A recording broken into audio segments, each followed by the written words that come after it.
Okay, we want to recreate the table and chart using the pivot table function. So we want the ants to look like these two table, or this table and chart here. The source of the data is from task 2, so we go back to the original source, and I'm going to name this table. So you've got to make sure you pick up the headings. Absolutely critical in pivot tables. Go down, and I'll top left hand corner, and I'll name this big table. Remember, no spaces when you name a table.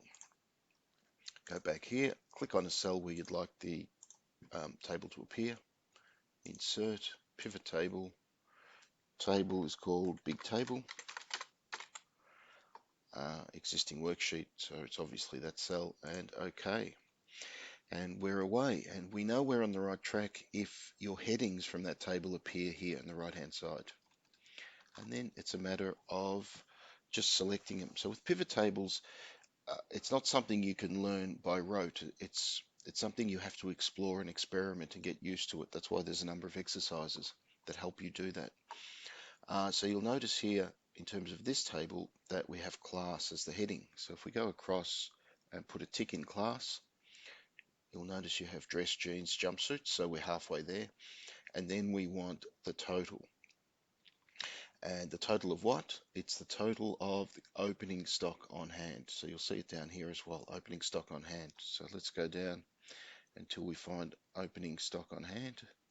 Click that, check your numbers are correct, and your table is complete. And then of course you've got multiple decimal places, so if you like you can just change those or not.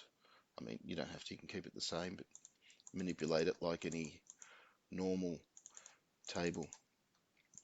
But it also wants a chart, and if we go back to our pivot chart, and you'll find pivot chart there,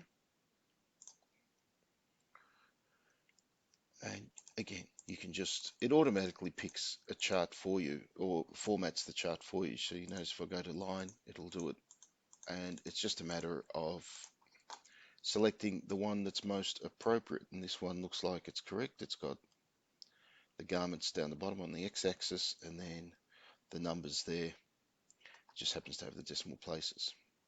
So we'll run with that one. Okay, and there it is. If you can clean it up a bit.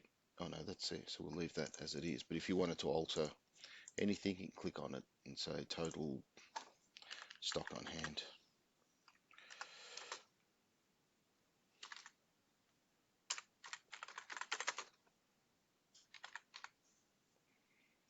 Something like that.